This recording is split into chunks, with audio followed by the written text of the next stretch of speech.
살아 역사하시는 하나님의 말씀이 오늘 여러분들을 찾아가시고 여러분들의 심령을 소성케 하며 여러분들의 복과 은혜가 충만한 생명의 시간이 될 수 있기를 주님의 이름으로 축복합니다. 졸지 마시고 주무시지 마시고 다 하나님 말씀에 집중할 때에 그 말씀이 여러분 심령과 영혼을 찔러 쪼개고 수술하시고 치료하시는 능력이 나타나는 것입니다. 할렐루야. 드디어 봄입니다. 드디어 저도 조끼를 벗고 이렇게 딱 하니까 얼마나 편한지. 제가 살이 빠진 것 같아요. 나 이 옷이 커진 줄 알았더만 살이 빠졌어요. 지난주에 3kg 빠졌는데 회복이 안 됩니다. 뭘 먹어야 회복될지는 우리 장로님들 잘 생각해 보시고 박상원 장로님, 우리 석장님 한번 생각만 해주세요. 우리 장로님도 아니 뭐 딴 건 아닙니다. 생각만 해주시면 됩니다. 근데 제가 참 봄이 오니까 사람이 뭐 기쁘고요, 꽃이 피니까 사람 마음도 좋아지는 것 같아요. 근데 사실 봄이 오면 제가 항상 좀 미안한 친구가 있어요. 미안한 일이 생각이 납니다. 어릴 때 이제 봄이 오면 이제 산에 올라가잖아요. 산에 올라가다 보면 가끔씩, 진짜 가끔씩 이제 주의 은혜로 우리말로 옛날로 말로 운 좋을 때에 이 나비가 고치를 뚫고 나오는 장면을 볼 때가 있습니다. 굉장히 그때는 진짜 행운이죠. 나비가 고치를 뚫고 나오는 장면이 딱 보일 때가 있어요. 그러면 가만히 보거든요. 우리 친구들이 가만히 보면 이 나비가 얼마나 애쓰고 애를 쓰는지요. 한참을 끙끙거리다가 나오고요. 영차 아이 죽겠다 하다가 또 쉬고, 아이고 아파라 하다가 또 쉬고, 1mm 밀어내고 또 쉬고, 작은 구멍으로 자기 몸을 빼내기 위해서 얼마나 이 나비가 몸부림을 치고 애를 쓰는지 그 비명소리가 들리는 것 같아요. 그러면 우리가 또 심성이 착하니까 마음이 아프잖아요. 그러면 50원짜리 까만색 칼이잖아요. 그거 탁탁 펼치는 거. 그거 사가지고 이 꼬치를 이렇게 딱 잘라줍니다. 처음부터 끝까지 싹 잘라가지고 그냥 끄집어냅니다. 끄집어내고 손 위에 탁 올리거든요. 그러니까 올려갖고 날아라 빨리 이제 날개 쫙 펴고 싹 날아봐라. 아무리 기다려도 이 나비가 날개를 펴지 못해요. 날개를 어떤 진액으로 꽁꽁 움켜 싸고 있는데 이 나비의 날개가 쪼글쪼글해지더라고요. 아무리 이렇게 날개를 펴려고 노력을 해도 이 날개를 펴지 못하고 한참 후에 얘가 탁 이제 죽어버리죠. 그럼 땅을 파고 이렇게 묻어주면서 네 신세가 참 불행하다. 네가 좀 좋은 엄마 만나지. 네가 건강하게 태어나지 못해서 그래. 참 다음 생애에 뚝뚝 두드려 주는 거죠. 정말로 저는 그 나비가 약하게 태어나서 그런 줄 알았어요. 사람도 약하게 태어나면 생명이 이렇게 빨리 끊어지잖아요. 한참 뒤에 생물 시간에 제가 그 비밀을 알았습니다. 약하게 태어나서 죽은 게 아니고요, 그 나비를 죽인 놈이 있더만요. 누굴까요? 제가 죽인 거예요. 이 고치의 좁은 구멍을 통과하려고 애를 쓰면서 0.1mm씩 밀어내면서 날개에 붙은 체액이 다 뒤로 밀려 떨어지는 거죠. 그러니까 날개가 건조해지는 거죠. 애를 쓰면서 날개를 펼칠 수 있는 날개의 근력이 발달합니다. 날개의 근력이 강해지는데 반드시 이 나비는 그 과정을 거쳐야만 날개를 펼칠 수 있는 거지요. 왜 날개를 펴지 못했을까요? 제가 그 과정을 생략해 버렸기 때문입니다. 나비를 도우려고 쉬운 길, 너무너무 편한 길을 선택했는데 그 쉬운 길과 편한 길이 이 나비를 죽여버린 것입니다. 반드시 가야 할 길은 반드시 그 길로 가야 돼요. 우리 선배 중에 교회를 좀 이렇게 성장시키고 이제 굉장히 좋은 목회, 훌륭한 목회 하시는 분이 하고 이야기하면서, 야, 내가 그날 내가 이 후배들 때문에 화가 나 죽는 줄 알았대요. 왜 그러십니까? 물어보니까 그 몇 명이 이렇게 탐방을 왔대요. 자기들끼리, 동기들끼리 이렇게 몇 명이 탐방을 왔길래 밥을 사줬대요. 밥 사주면서 묻더래요. 목사님, 선배님, 어떻게 목회하면 됩니까? 비법이 뭡니까? 한 방에 조질 수 있는, 한 방에 조지는 비법 한번 가르쳐 주시오.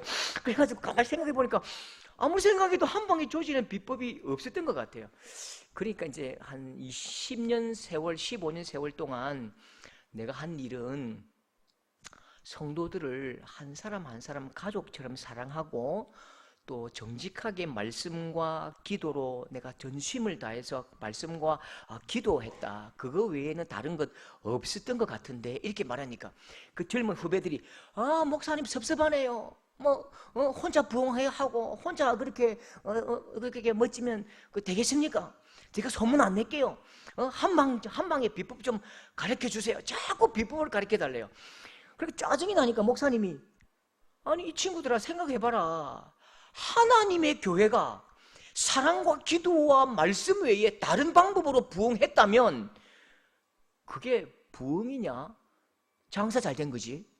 장사 잘 하려면 내가 그 방법 가르쳐 줄게. 그러나 교회가 하나님의 말씀, 하나님의 방식으로 부흥하는 길은 사랑하고 말씀과 기도 외에 다른 방법 전혀 없다. 그렇게 한번 호통을 쳤답니다.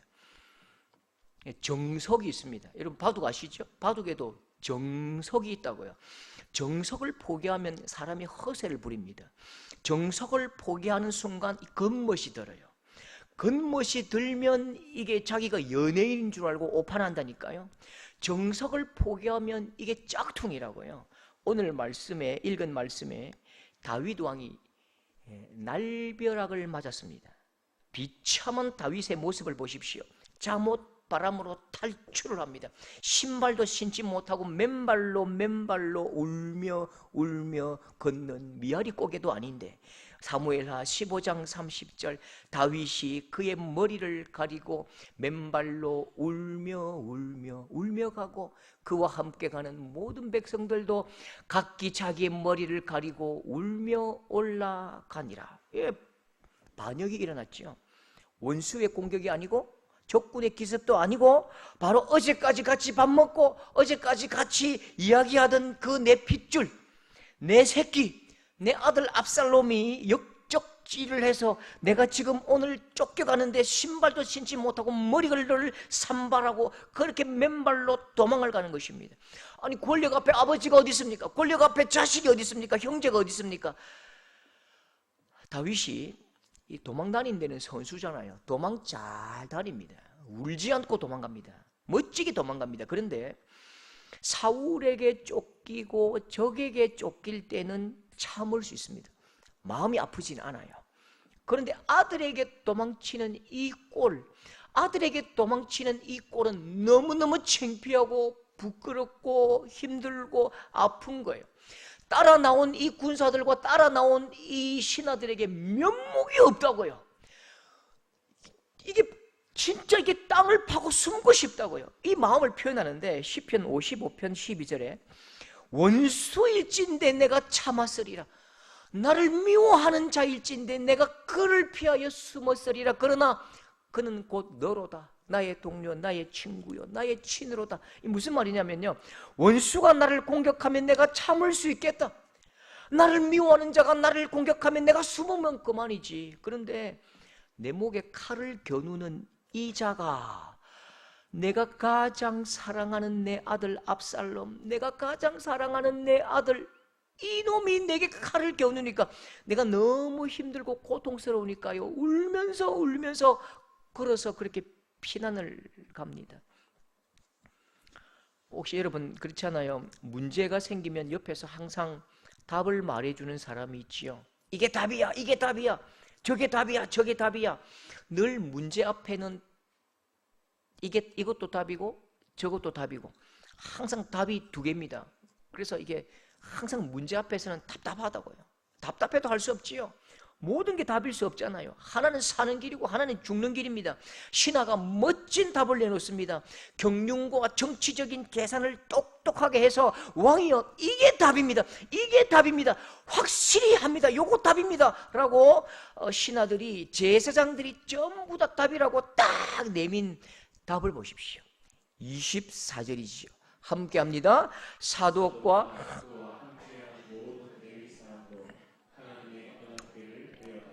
이 말이 이상합니다. 보세요. 사독과 그와 함께한 모든 레위 사람도 하나님의 언약궤를 메어다가, 하나님의 언약궤를 몇 명이 맵니까? 4명, 6명, 많아도 6명이고 4명이 맵니다. 그런데 왜 표현을 이렇게 했지요? 모든 사람도 하나님의 언약궤를 메어다가, 이 말씀은요, 모든 레위 사람도 동의하고 박수를 치고 아하 그렇지 하는 멋진 답이라는 것입니다. 그래서 성전에 누구보다 빨리 들어가서 언약궤를 막 메고 나온다고요. 왜 이 사람들에게 언약궤가 답이지요? 하나님의 언약궤를 너무, 하나님의 법궤를 너무 사랑해서요? 아닙니다. 정치적인 노림수가 있는 거예요. 24절 보십시오. 하나님의 언약궤를 메어다가 그 다음요, 모든 백성이 성에서 나오기를 기다리도다. 모든 백성이 성에서 다 빠져나오기를 기다리는 것입니다. 하나님의 언약궤를 딱 지켜들고 하나님의 법궤가 여기 있다 하면 예루살렘 모든 사람들이 다윗에게 따라 나올 거라고 믿는 거지요. 왜요? 왜 이런 정치적인 계산을 하지요? 이스라엘 공동체는 정치 공동체가 아니지요. 이스라엘 공동체는 종교 공동체입니다. 그래서 이 백성들에게 제일 약발 좋은 말은요, 하나님이 여기 계신다, 하나님이 여기 계신다, 하나님의 뜻이다, 이게 하나님이 함께 하시는 증거다, 이렇게 말하면 모든 사람들이 다 고개를 끄덕이고 막 달려 나오는 것입니다. 이 하나님의 은혜 밖에 있으면 다 지옥불에 던질 줄 알아라, 협박 몇 마디 하면 다 죽는 거지요. 하나님이 함께 하시는 증거, 하나님의 법궤, 하나님의 언약궤가 다윗과 함께 있다는 이 상황이 최고의 상황입니다. 사독은 아비아달이지요. 이 제사장들은 아주 정치적인 계산을 합니다. 법궤만 있으면 돼. 법궤만 여기 있으면 그 훔쳐간 백성들의 마음을 다시 찾아올 수 있어. 법궤만 있으면 이 백성들이 다윗에게 힘을 줄 거야. 다윗에게 나와서 다윗 왕 만세라고 부를 거야. 그렇게 정치적인 계산을 하는 것입니다. 여러분, 법궤가 하나님입니까? 법궤 안에 뭐가 있죠? 라고 물으시면 여러분 또 성경 퀴즈니까 시험 들 수 있으니까 제가 여쭙진 않습니다. 법궤 안에 뭐가 있죠? 아론의 있고 뭐 있지요. 예. 그런데 그 법궤가 하나님인가요? 아니지요. 상징물이지요. 법궤 상자는 하나님이 아니에요. 그런데 법궤 상자가, 언약궤 상자가 하나님이 되었습니다. 진짜 하나님, 그분의 뜻, 그분의 마음, 그분의 말씀은 하나도 중요한 게 아니에요. 지금 이 상황을 탈출하고 이길 수 있는 방법은 사람의 마음을 얻기 위해서, 사람의 마음을 얻기 위해서, 사람의 인기를 차지하기 위해서 법궤 상자가 하나님이라고 그냥 말해버리는 거예요. 법궤 상자가 하나님이라고 그냥 말해버리고 믿어버리는 거죠. 그래서 급하게 법궤를 가지고 왔고, 법궤를 따라서 백성들이 줄줄줄줄 막 수천 명, 수만 명 몰려 나오면서 압살롬은 반역자다, 다윗 왕 만세라고 외쳐주기를 기대하고 법궤를 가지고 나온 것입니다. 정치적인 쇼지요. 정치 쇼입니다. 다윗이 이 꼴을 보면서 손사래를 치고 고개를 흔들고 팔을 휘저으면서 호통칩니다.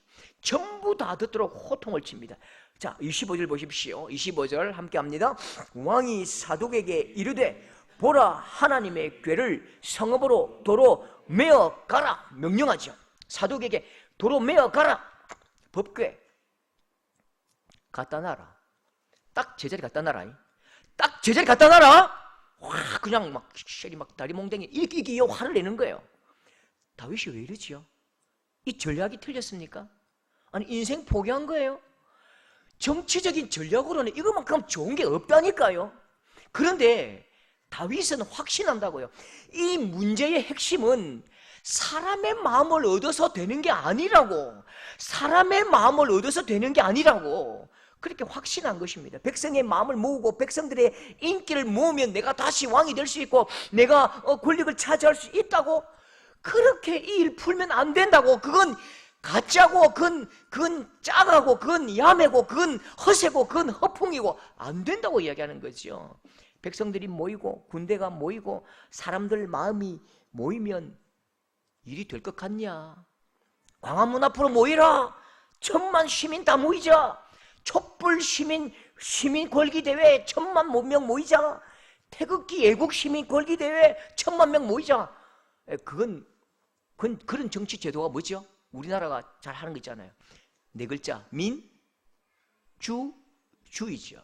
민주주의는 백성들의 마음을 얻는 쪽이 이깁니다. 그래서 1000만 명 모이자 하고 광화문 모이고 태극기 부대 모이면 왼쪽에 촛불도 모이고 다 모이자 사람들의 마음을 얻자는 거지. 그건 민주주의에서는 그렇게 합니다. 이스라엘 이 공동체 하나님의 나라죠. 이 공동체는 민주주의가 아닌 거예요. 하나님 나라죠. 하나님의 나라는 하나님의 마음과 하나님의 말씀이 정권이고 권력이고 중심인 것입니다. 그래서 다윗은 정치적인 꼼수를 좀 버려라. 이건 백성들의 마음을 얻어서 될 일이 아니야. 다윗은 바른 길을 선택합니다. 정석을 딱 선택합니다. 25절이지요. 만일 내가 함께합니다. 만일 내가 여호와 앞에서 은혜를 입으면 도로 나를 인도하사 내게 그 궤와 그 계신대를 보이시리라. 내가 여호와께 은혜를 입으면 누가? 그가 하나님이 나를 인도하셔야지. 내가 하나님 앞에 은혜를 입어야지. 하나님께서 나를 세우셔야 왕이 되지. 내가 왕된 것이 백성들이 나를 왕으로 만든 줄 아느냐? 하나님이 세우셨어. 정치적 눈으로 보고 국방부 눈으로 보면 압살롬이 이 모든 상황을 틀어쥐고 있는 것처럼 보이지요. 압살롬 마음이 풀리면 내가 살고 압살롬이 놓아주면 내가 사는 것처럼 보이지요. 그건 보이는 내 눈의 현상일 뿐입니다. 그래서 정치적인 계산, 국방 계산은 압살롬보다 백성들을 더 많이 모아서 정치적인 군사의 힘을 모으면 우리가 이기겠다?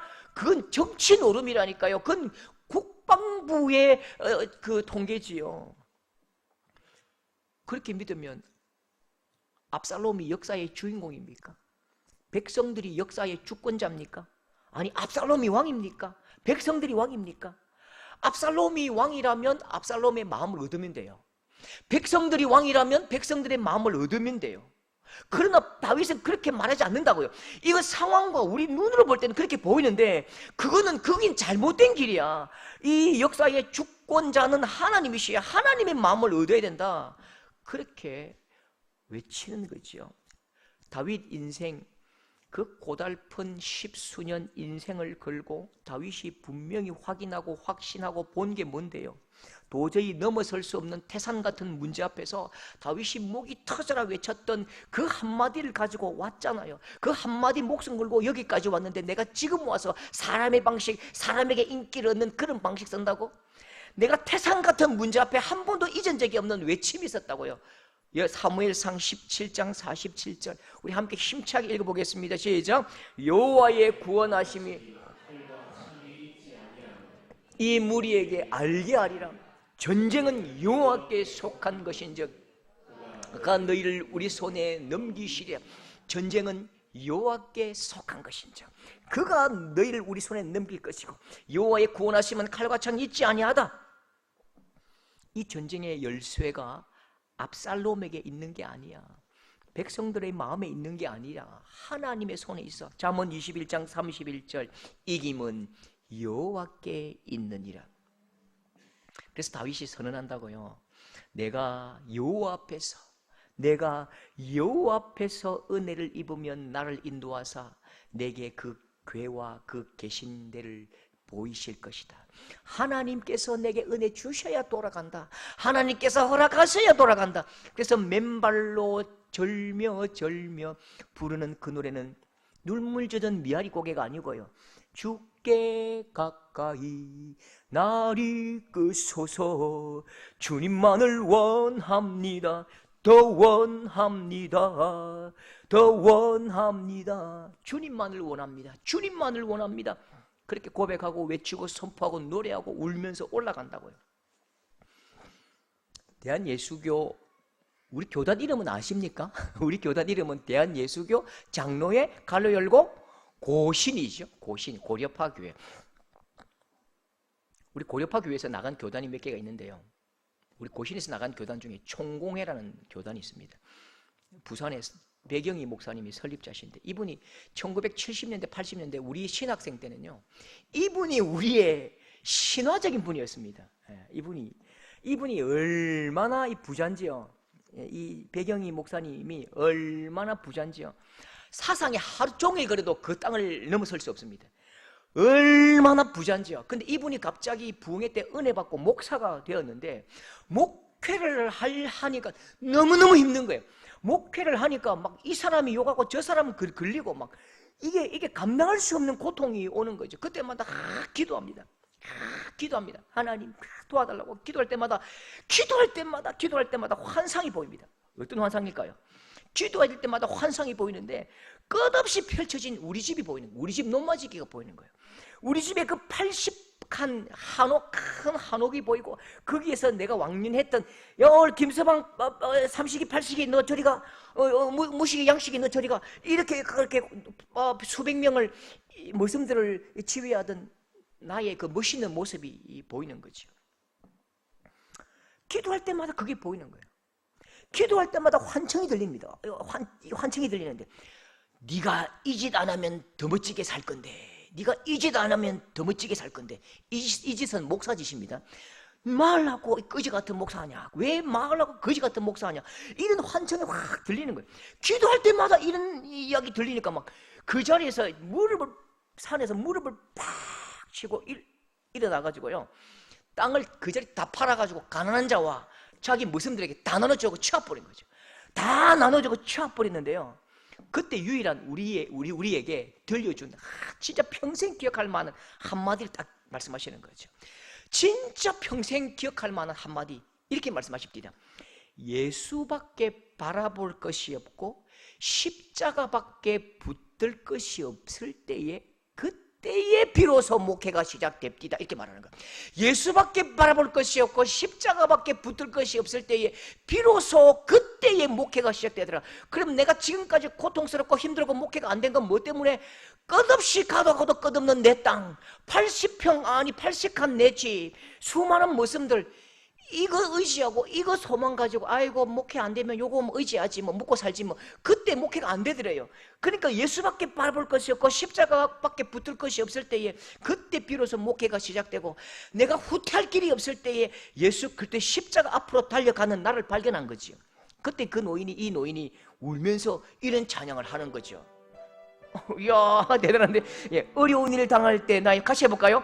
어려운 일 당할 때 나의 믿음 적으나 의지하는 내 주를 더욱 의지합니다. 세월 지나갈수록 의지할 것뿐일세. 무슨 일을 당해도 예수 의지합니다. 예, 마지막에 이분도 센스가 있어요. 마지막에 무슨 일을 당해도 예수 의지합니다. 이거 재미가 없잖아요. 마지막에 할아버지가 무슨 일을 당해도 예수 의지합니다. 이렇게 우리 전부 다 일어서가지고 막 박수 치고 막 할렐루야 하면, 야, 그렇죠. 이 의지할 것이 있으면 십자가는 제일 뒤로 밀리는 것입니다. 그런데 이게요, 내가 구름판이 크고 의지할 것 단단하면 예수님이 제일 마지막인 거예요. 그 의지할 것이 하나도 없고 아무것도 없고 오른쪽 길도 없고 왼쪽 길도 없고 뒷길도 없을 때에 비로소 달려가는 그 길이 예수로, 여호와로, 예수로, 예수님의 길, 십자가의 길이라는 거죠. 다윗이 생명줄을 걸었던 중요한 핵심 원리가 이거라고요. 문제가 해결되고 인생이 펼쳐지는 진짜 바른 길은 하늘 문이 열려야 땅의 문이 열리고, 하늘 길이 펼쳐져야 땅의 길이 풀리고, 하늘에서 은혜의 담비가 내려야 이 땅에서 열매 맺고 꽃이 피는 것입니다. 제가 아재 개그, 완전 썰렁한 개그 하나 할게요. 제가 요거 퀴즈 냈다가 아들한테 돌 맞아 죽은 줄 알았습니다. 길은 길인데, 성경에 나오는 길입니다. 길은 길인데 절대로 성도들이 꼭 가야 될 길은 무슨 길? 이렇게 냈거든요. 아무도 못 맞추더라고요. 예수로 예수로 나의 구주 삼고 예수로. 그 구약 성도들은 어떤 길로 가야 될까요? 여호와로. 썰렁하죠? 완전 이 썰렁함 때문에 애들이 나한테 선물을 집어 던지려더라고. 그런데 보십시오. 잠언 20장 24절 확실히 보십시오. 시작. 사람의 걸음은 여호와로. 예. 사람이 어찌 자기 길을 알 수 있으랴? 사람의 길은 무슨 로? 여호와로라니까요. 예수님은 도구가 아니에요. 예수님은 내가 가야 할 길이고 내 생명을 던질 품속이고 그 품에서 진짜 승리가 일어나는 것입니다. 여러분 진실로 수많은 다른 길보다 예수로 살고 여호와로 달려가는 여러분 될 수 있기를 주님의 이름으로 축복합니다. 여러분 저하고 이제 한 3년쯤 같이 살았잖아요. 예. 저하고 이제 곧 3년이 됩니다. 다 됐네요, 그죠? 3년, 뭐 3년인데요, 한 30년 된 것 같다. 예, 그런 말도 뭐 하시면 좀 섭섭하다, 그죠? 여러분, 제가 제일 힘들어하는 게 뭐대요? 제가 제일 힘들어하는 건요, 기다리는 겁니다. 진짜 제가 힘들어합니다. 기다리는 것. 그래서 기다리는 게 힘들기 때문에 오래 뭔가 대화를 잘 안 해요. 딱 정확하게 1, 2, 3, 4, 5 끝. 더 이상 말 안 해요. 그 청년들이 이제 우리 앞에 청년들하고 커피를 마시러 가면 커피 시키고 마시고 나오고 커피 시키고 마시고 나오고 그 막 이상한 주저리 막 온갖 잡다한 이야기. 나는 그게 굉장히 힘들어요. 저도 이제 UDC라고 제가 같이 동역하는 선교 단체도 요새 커피숍 안 갑니다. 너희끼리 가라 하고 나는 막 교회 일 많다고 와버립니다.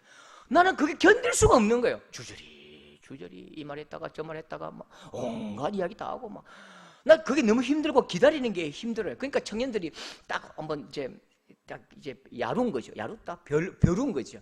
그래가지고 저 수성못에 안으로 들어가는 자리를 딱 발견한 거죠. 그래서 청년들 10명이 나를 제일 안으로 밀어넣어버린 거예요. 제일 안으로 밀어넣고 커피를 시키더니 내가 일어나니까 못 나가게 딱 막아버리는 거예요. 그때 제가 3시간 동안 감금돼 있었습니다. 3시간 동안 갇혀가지고 그 이야기를 다 들으니까 다음날 제가 몸살을 했습니다. 나 이게 굉장히 힘들어요. 이게 너무 기다리고 막 힘든 거예요. 기다리는 건 참 힘듭니다. 저만 힘든 건 아니죠. 기다리는 건 힘든 거예요.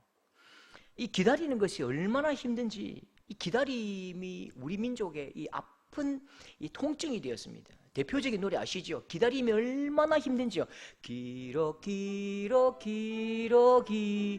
북에서 오고 귀뚤함이 슬피 울건만 서울 가신 오빠는 소식도 없고 나뭇잎만 우수수 떨어집니. 이 비단구도 분명히 사온다고 했는데 오빠가 분명히 우리 오빠가 비단구도 사온다고 했는데 오빠는 봄에 와야 되거든요. 원래는 봄에 온다고 했다고요.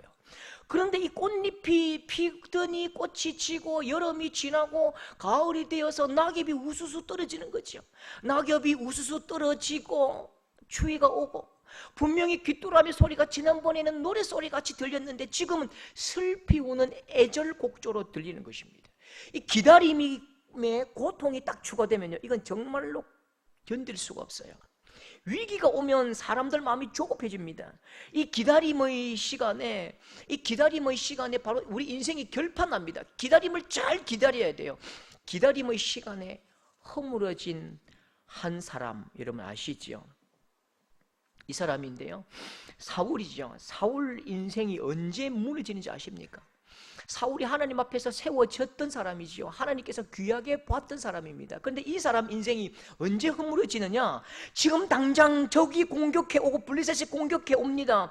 제사를 드릴 사무엘이 도착하지 않는 거지요.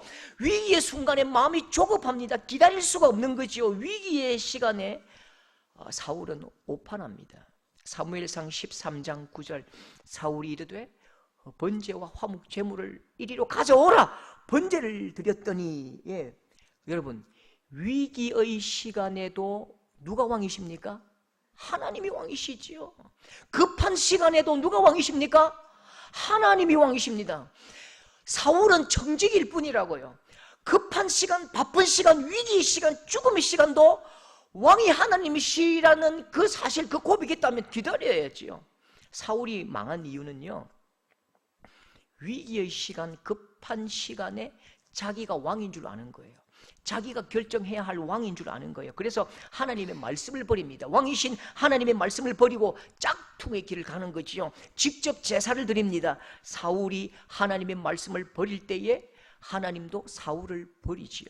사무엘상 13장, 지금은 왕의 나라가 길지 못할 것이라 여호와께서 왕에게 명령하신 바를 왕이 지키지 아니하였다.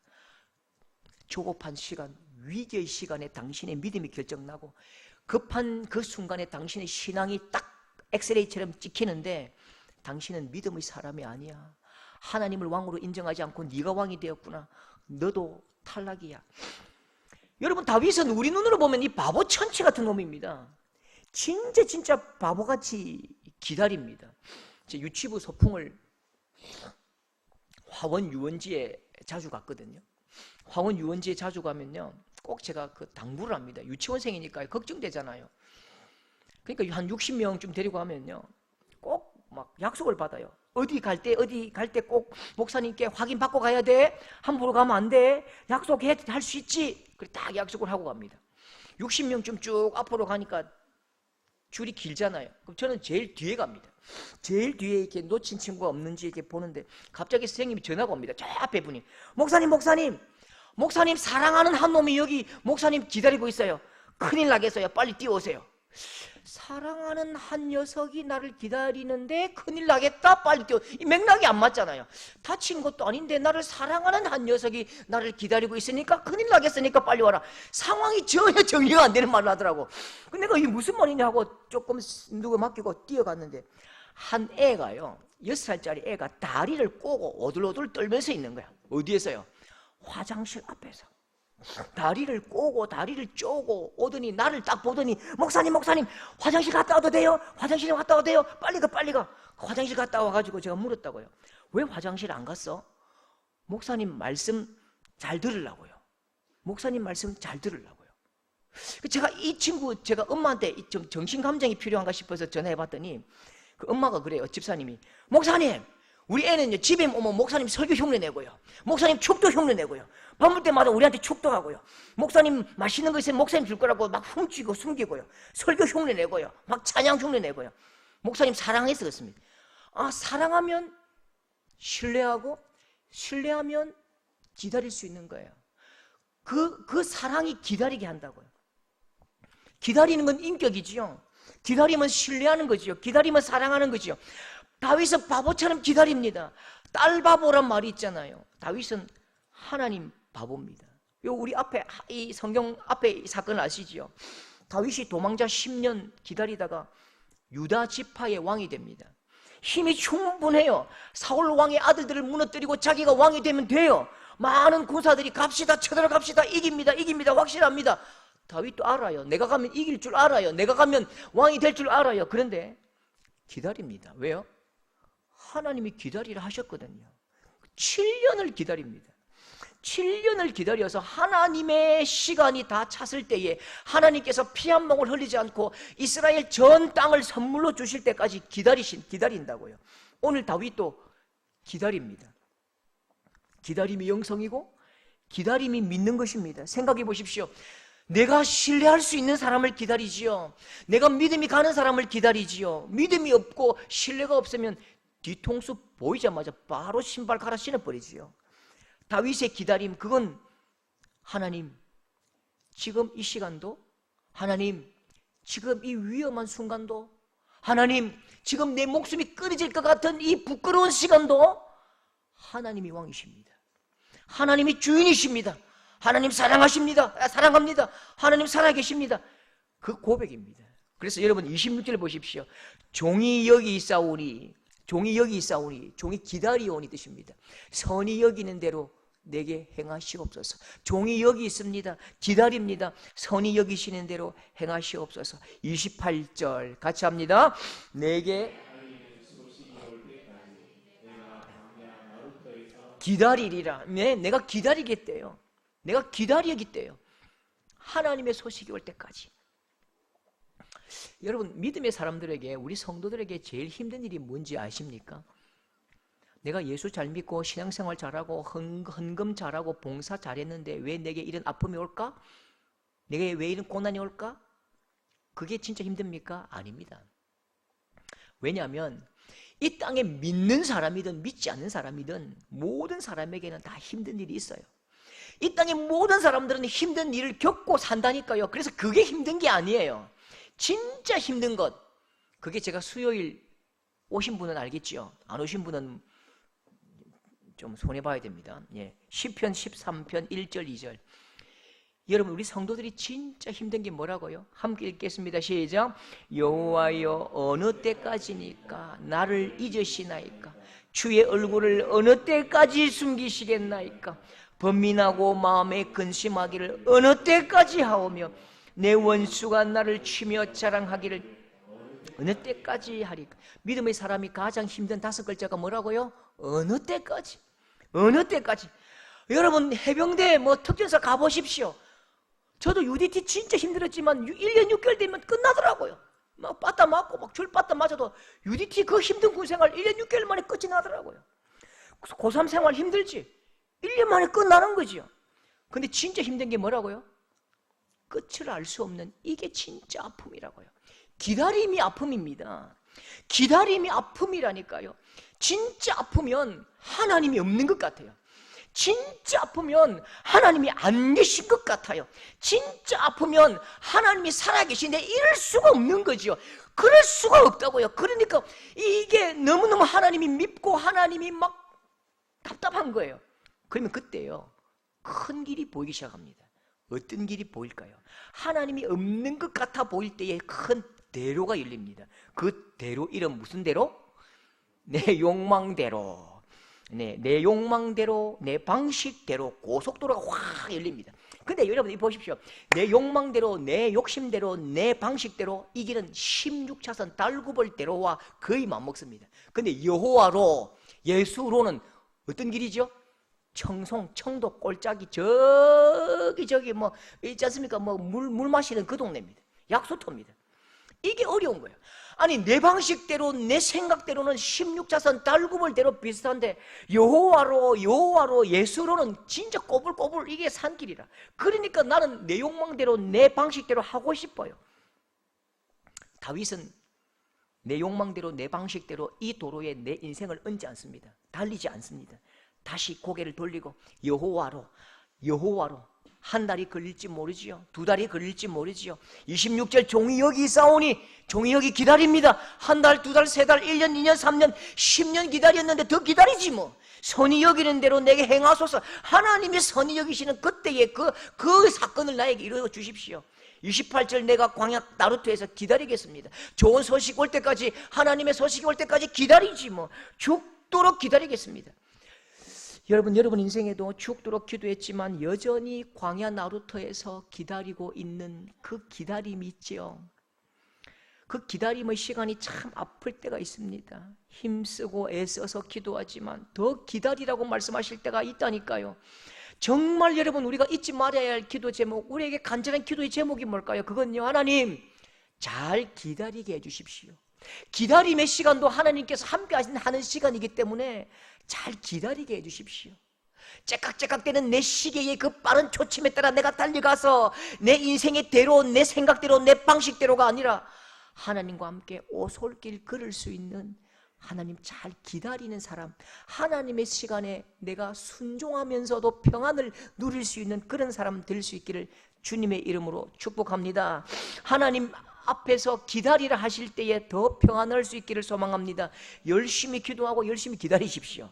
반드시 살아 역사하시는 하나님은 기다림의 시간에도 함께 하시고, 기다려서 너무 힘들 때 어깨 두드려 주시고, 장차 하나님의 시간에 내가 상상하지 못했던 그 놀라운 방식으로 가장 큰 복으로 내 한숨의 무게와 아픔의 총량보다 1000배 큰 은혜로 갚아 주실 줄 믿습니다. 하나님 은혜를 많이 누리는 여러분 될 수 있기를 주님의 이름으로 축복합니다.